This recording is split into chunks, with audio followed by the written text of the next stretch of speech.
how your smile can get you back in a tennis match. Emotions play a huge part in every match we play, and we have to manage them effectively if we want to emerge victorious. Why? Because it can get us killed if we don't. That's why. You see, we're tennis players, true, but we're human beings first. And in life, we human beings are creatures that are very reaction-oriented. For instance, our moods can change rather quickly when something happens to us directly or alters our environment in some way, many times involuntarily. And that many times can greatly affect our performance and the outcome of the match. Now hey, this could be a great thing, yet it can lead to our downfall at the very same time. Talk about a catch-22. Talk about bittersweet. Exactly. Let me explain. When we're able to smack shots for winners, string a few consecutive points together where we come out ahead, or if we just made a great play to save a critical service game. If those are the cases, we usually handle it pretty well. We react rather positively when emotionally responding to those situations.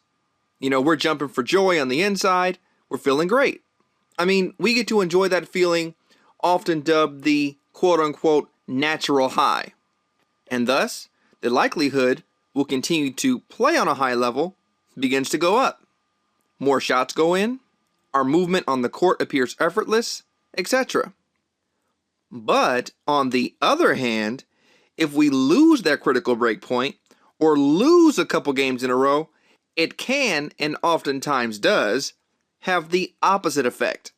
We tend to either get enraged about our underperformance and give our racket a good old thrashing, or begin to doubt ourselves a bit and wonder if we'll ever be able to turn things around in time. And if that happens, two negative things can result. Number one, you'll receive a biological error.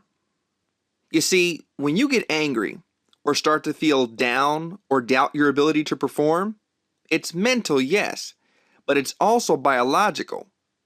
Oh yeah, when your emotional state goes haywire, it can cause massive problems throughout your entire body, not just your mind. When you allow those negative thoughts to flood your mind, your body immediately responds negatively. How so?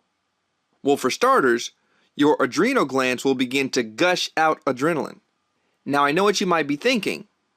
Hey, I thought adrenaline was a good thing. Yes, it is a good thing when it's being secreted at an appropriate speed over a certain amount of time. Only then is it a great thing.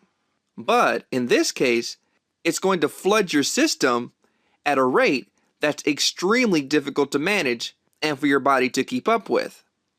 And as a result of that, your muscles will begin to constrict, causing difficulty in court movement and your ability to hit fluidly and with good form on your shots. Oh yeah, and you guessed it, Error City, or Shanksville, wherever you prefer. The second result, that could be an extreme detriment to your game, is facial expression failure. Now, like we talked about in number one, your muscles will tense up, your shots will go everywhere. Sure, this feeling of discomfort will show in your strokes. Like you'll have a bad forehand, you'll shank one off the court. But get this, sometimes that can just be looked at as a bad slump. Something that any player could eventually pull themselves out of. But when it moves to your face and its expressions, that can be a dead-on giveaway to your opponent that you're having some real mental troubles. For example, your head is hanging down, your eyes are drooping down.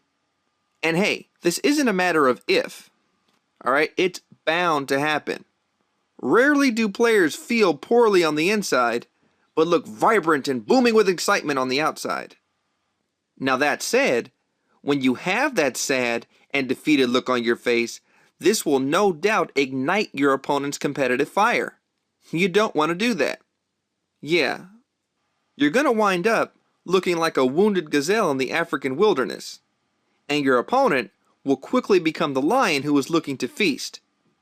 I'm telling you, it's definitely survival of the fittest out there. Your opponents are always looking for blood. Now, something important that you want to note.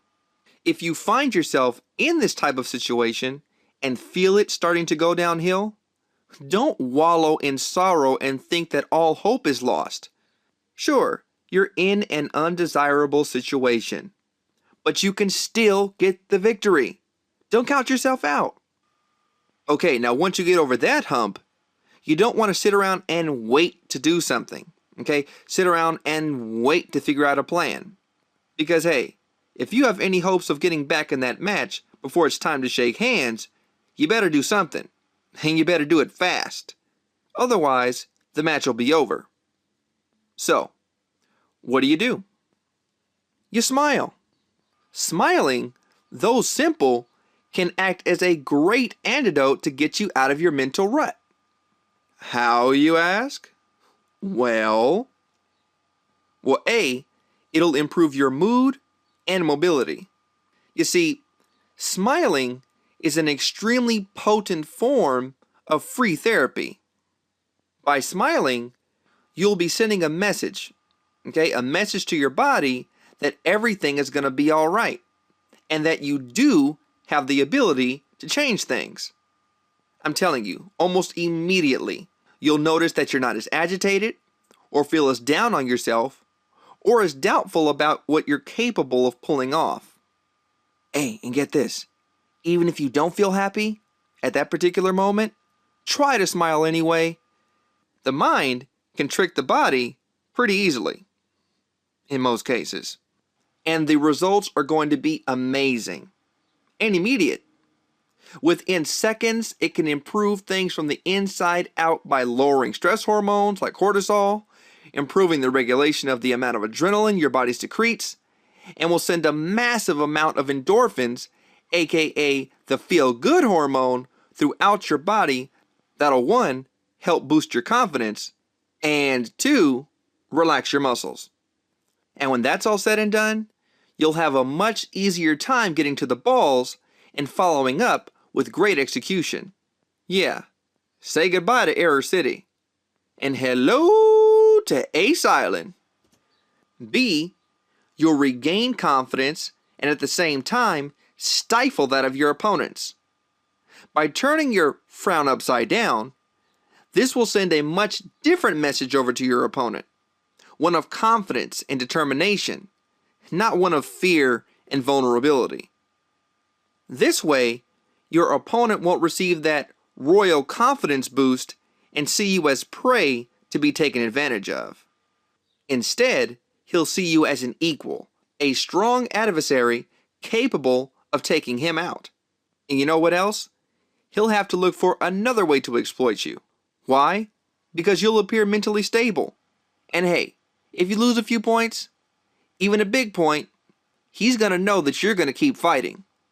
So, when you feel like you're in a mental rut, feeling sorry for yourself isn't going to help your cause. So solve the problem. Smile and show those pearly whites.